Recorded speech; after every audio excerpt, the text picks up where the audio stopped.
What's going on, guys? Welcome back. Today I thought that we would make some fresh ciabatta rolls. These are easy to make. They're delicious. You can use them for ham or turkey sandwiches, pulled pork, whatever you like. So let's get started. We are going to start with 2 cups of water, and we're going to get a tablespoon of yeast. Now you want to start this a little bit early in order to activate the yeast and get it going. So you just want to pour it in, mix it up a little bit, and just set it aside.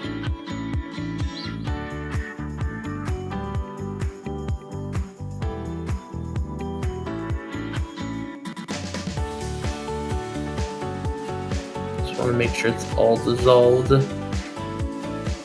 Now that that's out of the way, we're going to get our scale. Now for baking, you always see people, they use cups. I prefer to use weight because it's just a little more accurate. For this, we're going to do 550 grams of bread flour. You can use all-purpose flour, but for this purpose, we're going to use bread flour. I think it comes out a lot better. And I actually ended up adding a bit too much, so I got to empty it out. You always also want to make sure to keep some extra because you are going to need to flour your surface in your hands because it does come out to be a very sticky dough. I'm going to set that to the side.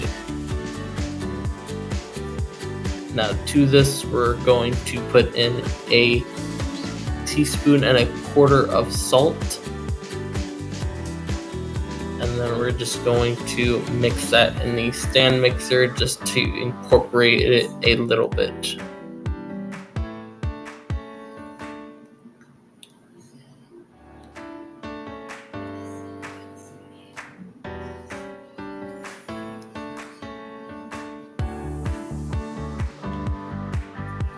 Now, you guys don't necessarily need to have a stand mixer. You can do it by hand. I personally have never done it, but I imagine you're gonna have a fun time with it, just trying to mix it all together. And the fact that it's just sticky, that's always fun to play with. So just a quick little mix in. And then we will add our yeast water now that it's had a little bit of time to activate.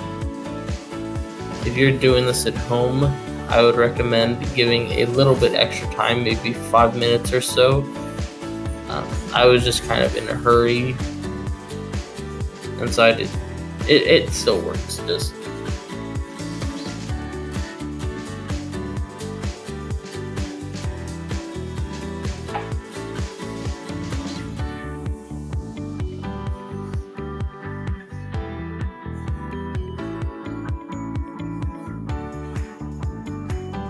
Now, this is the fun part of mixing it. Now, you want to keep it on a medium speed. On my stand mixer, that's about a 4 or a 6. And what you see me doing is I'm just trying to mix in the flour, because as you can see on the bottom, there's a lot of flour that's not getting mixed in. So I just have to stop it and work it back to the top, make sure it gets nice and incorporated. This whole process takes between 12 and 15 minutes. The time might vary for you, but that's just kind of the generalized time.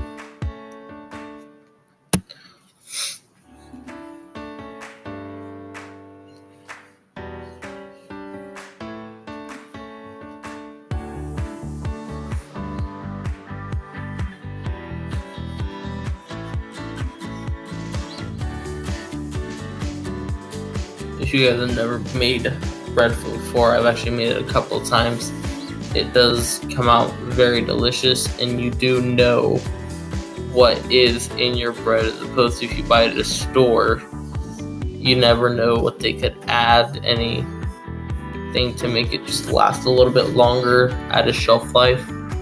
I did notice that these normally last about a week, give or take, if you just kind of leave them in a Ziploc bag.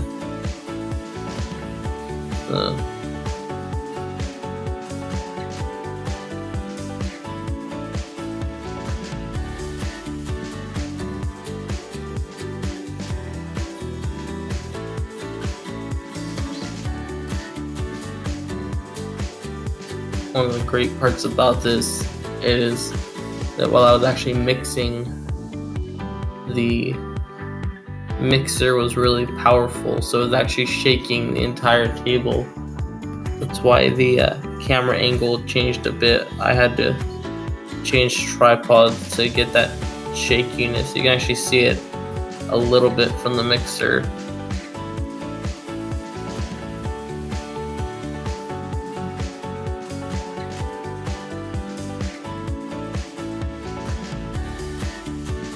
Alright, so that's all done. It's had a little bit of time to mix in, so we're just going to clean off the hook.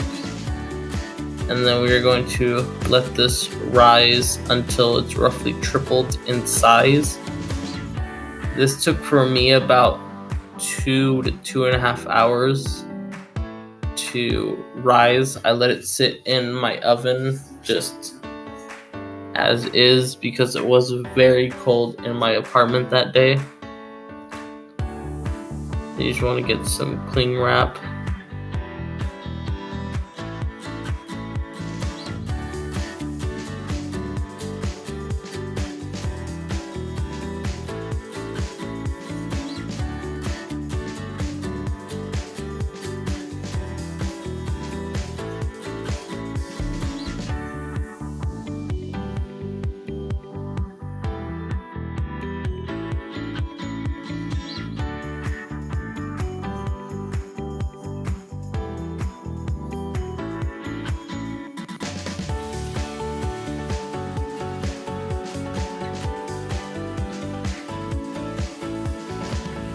Alright, so now that we've let our dough rise, you can kind of see it's grown quite a bit. We're going to get some of our bread flour and flour the surface.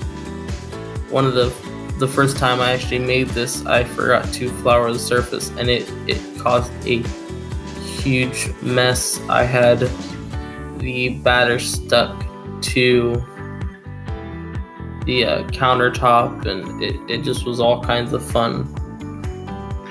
Now for this, you don't really need to knead it. What I like to do is just pour it out onto the surface and just cut pieces and just partially form them, and that way they kind of just keep their shape and you don't lose that airiness.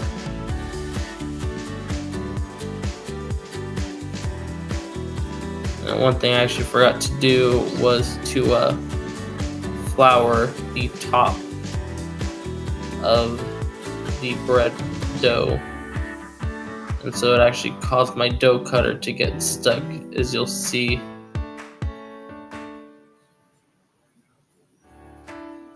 But it had already caused me problems, so the flour helped a little bit, but nothing too much.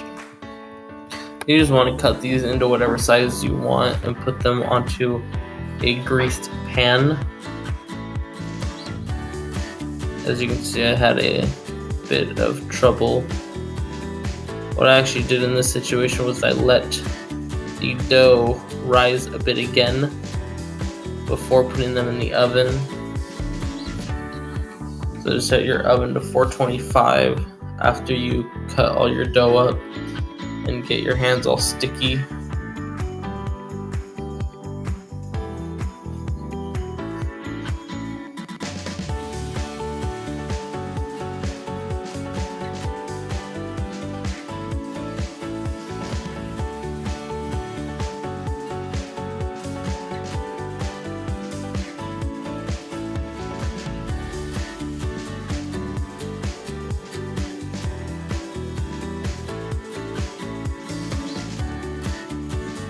So now that we have our sticky situation under control, we're gonna pop these in an oven for about 15 minutes at 425. And these are what you come out with: some very nice, very airy ciabatta rolls. I actually nicked myself with my bread knife. You guys can see the air bubbles in there. These came out very good.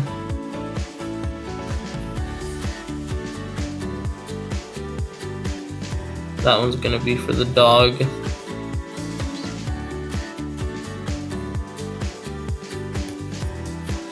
If you guys like this video, make sure to comment, like, and subscribe for more videos. Thank you guys very much, and I'll see you on the next one.